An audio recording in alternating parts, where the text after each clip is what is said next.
नमस्कार दर्शक बंधु पाणीपाग खबर रे आपण को स्वागत।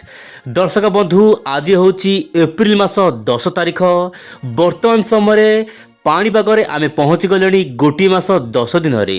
यार अर्थ हो दर्शक बंधु आम बर्तमान जो भाव में सिचुएसन देखा कथा खरा को लेकिन देखा मिलूना कहीं पश्चिम झड़ आमको बहुत मात्रा भिजेला, बहुत गछ गछ भांगीदेला, घर द्वार नष्ट करदेला।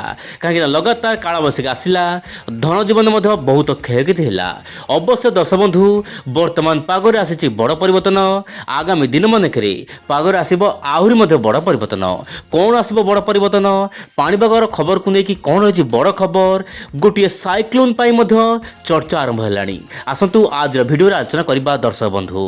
वर्तमान स्थित में जदि आप मोबाइल स्क्रीन देखिए सैटेलाइट इमेज वर्तमान समय जहाँ जमापड़ी पश्चिम झड़ आउ ना काँ भा पश्चिम झड़ पाकिस्तान आड़ आसब किंतु ताहा भारतर विभिन्न अंचल को गरम रु वंचित कर आशंका ना कहीं आप देखु आंचलिक पाणीपाग सूचना देती आसंता 13 तारिख राज्य में केतेक अंचल हिट वेव कंडीशन देखा मिल पारे, माने प्रबल मात्रा गरम गुड़गुड़ी गरम माने तापमात्रा प्राय 40 डिग्री टपी पारे।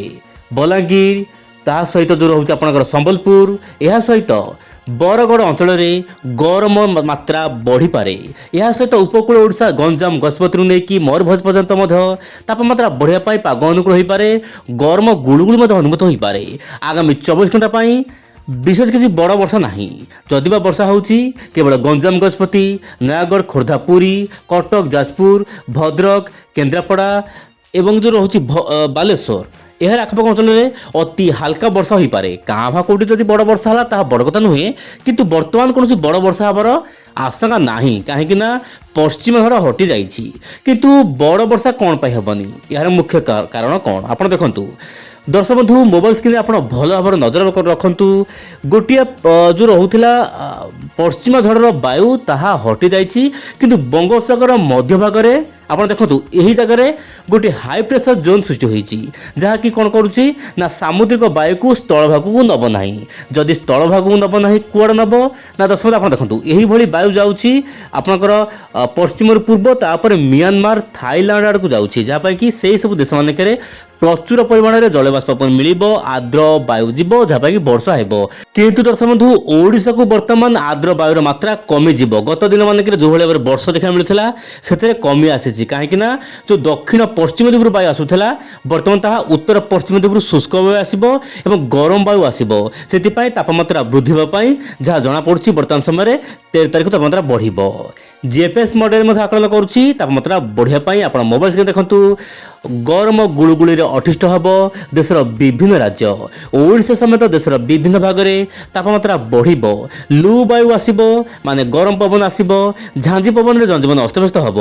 ओडिशा बिहार समेत अनेक स्थान में तापमात्रा बढ़ केवल उत्तर पूर्व राज्य गुड़िक हाल्का फुल्का वर्षा एवं देखा कौन रही मे मासर पूर्वानुमान। दर्शक बंधु मे मसरे सामान्य आक्टिविटी रहिबो दुई सागर बंगोपसागर आरब सागर रे दुई सागर रे लघुचाप सृष्टि हेबो।